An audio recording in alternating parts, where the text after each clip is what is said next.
Ang programang ito ay hatid sa inyo ng Air 21. Sagot ko, padala mo!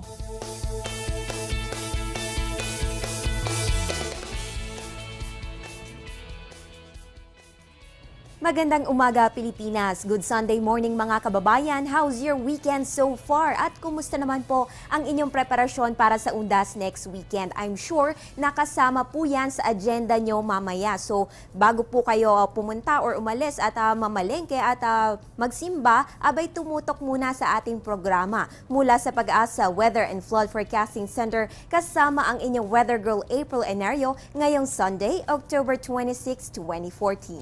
Simulan po natin sa ating weekly weather recap. Lunes, intertropical convergence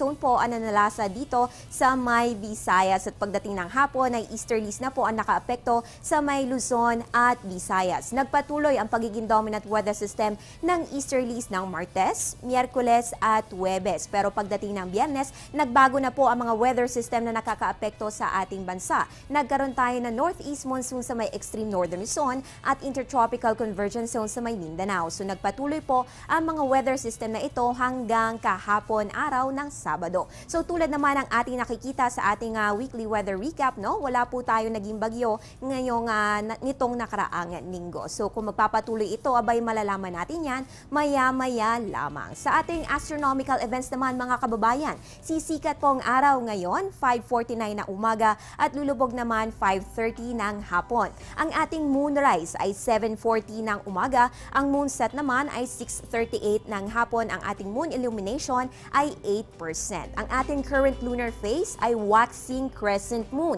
Sa ganitong phase ang mundo, buwan at araw ay halos magkakalinya sa kalawakan. Tinatawag ring young moon, nakikita ang slim crescent moon kadalasan sa kanlurang bahagi pagkatapos ng sunset.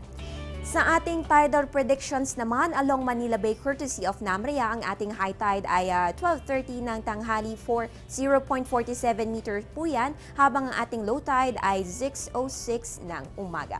Sa ating pagbabalik interview sa isang weather forecaster, kaya huwag kayong aalis, magbabalik po ang Panahon TV.